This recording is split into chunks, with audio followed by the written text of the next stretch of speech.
sick of just seeing bloody disagreement for the sake of disagreement, like rather than actual good policy and, you know, and building a better country. It's like they're just going to disagree just for the sake of it. You know, I don't think Australia want to be part of the solution, but it's trying to is being more part of the problem. What do you think your solution would be? I think the solution would be, you know, that trying to make that the people in those countries are well enough not to be so desperate, you know, to try to get on a boat, you know, with no security and try to land on Australian waters.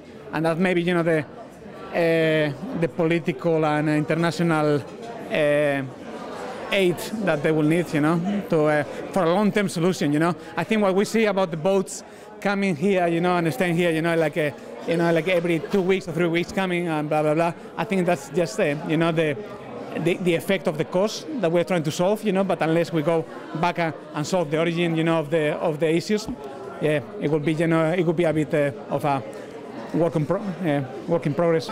So do you think that generally that Australia should take more people or shouldn't take more people? I think they should, yes, but I think where's the cutoff?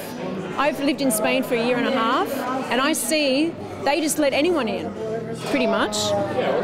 And the European Union, so they have to. Now Spain is in a huge problem, a massive, massive, massive problem. So where do you draw the line? I think it's really unfair, but also I agree that there has to be some. I would never want to turn anyone back, but I don't know the solution either. I mean, we have the reason why Australia is such a good economy and it was such in a good spot is because we do have rules. Personally, I think that Australia basically is an enormous country with vast amounts of natural resources and capable of being very rich. And the problems that people have about immigration are basically to do with investment in Australia. So it's not the issue isn't about that Australia is full.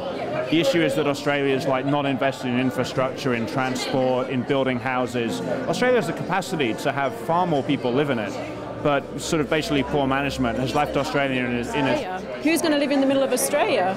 Generally, the people where people want to live is all of Australia. Is all around outside of Australia. So in the middle of Australia, not many people live either. It's an international issue, and when the opposition say, "Oh, we fixed the problem. John Howard stopped the boats. He stopped the boats. He fixed the problem." He didn't fix the problem. The problem is an international issue. The problem is a worldwide issue. I don't know how many millions of refugees are wandering around the world looking for refuge, looking for a safe haven. They're entitled to do it. They're entitled to look for a safe haven. So when Tony Abbott says, "Oh, we fixed the issue, John Howard stopped the boats," okay, they stopped the boats, but they didn't fix the issue.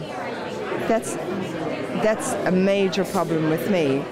I get very upset when I hear they saying they fixed the problem. People who don't have a home, who are threatened in their home, should be allowed to go anywhere in the world to find a space where they can live, regardless, I think, of economics.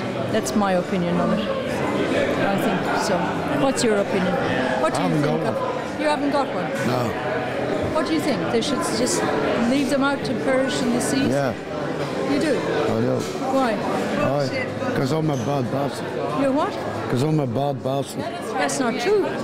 You're just a troublemaker. Come on. No.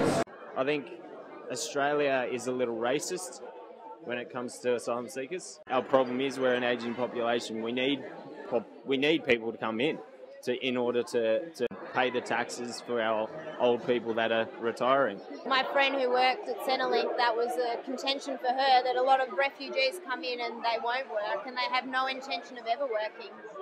But maybe they're traumatised, so that's fair enough. But I'd say from the public's point of view, that would be a concern.